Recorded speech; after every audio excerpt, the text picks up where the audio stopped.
شہر کی بھیڑ بھاڑ میں جہاں گاڑیوں کے ہارن بند نہیں ہوتے تھے اور لوگ ہمیشہ جلدی میں رہتے تھے، ایک آوارہ کتا رہتا تھا، اینڈی۔ اس کا رنگ مٹیالا تھا، جسم دابلا، مگر آنکھوں میں نرمی اور محبت جھلکتی تھی۔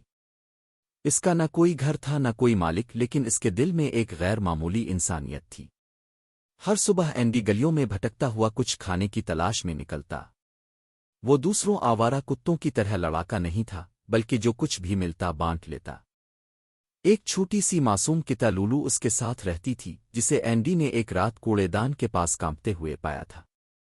تب سے وہ دونوں ایک دوسرے کے ساتھی بن گئے، بھوک، سردی اور اکیلے پن میں ایک دوسرے کا سہارا۔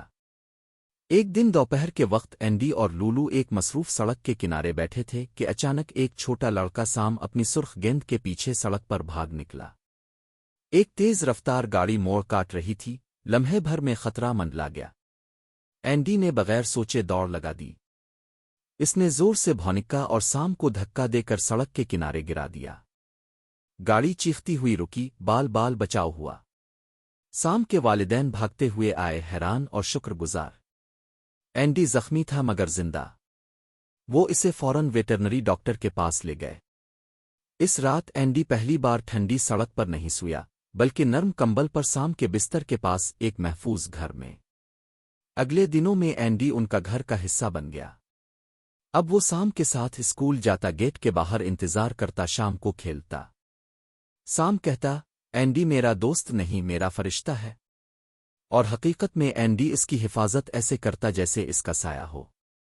لیکن ایک رات تقدیر نے ان کے رشتے کو آزمایا۔ سردیوں کی رات تھی۔ سب سو رہے تھے کہ کچن سے آگ بھڑک اٹھی۔ چند لمحوں میں پورا اپارٹمنٹ دھوئیں اور آگ میں لپٹ گیا۔ سب لوگ دوڑ کر باہر نکلے، مگر اچانک سام کو یاد آیا، اس کی چھوٹی بہن میاں ابھی اندر ہے۔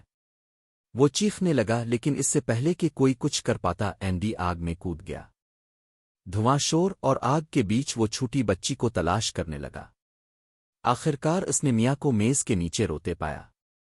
اینڈی نے اس کی آستین پکڑی اور زور لگا کر اسے باہر کی سمت گھسیٹا۔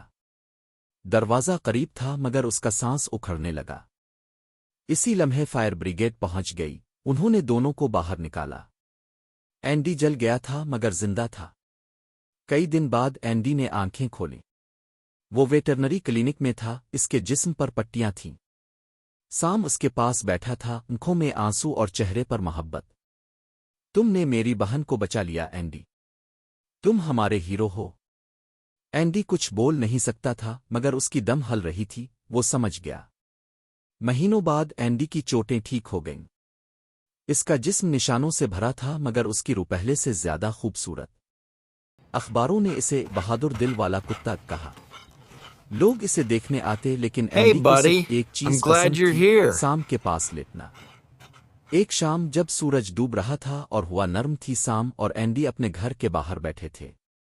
سام نے مسکرا کر کہا، تم صرف میرا کتا نہیں، میرا ہیرو ہو اینڈی۔ اینڈی نے آنکھیں بند کی، دم زمین پر آہستہ سے ہلی، وہ مطمئن تھا، کیونکہ بعض ہیرو کبھی بولتے نہیں۔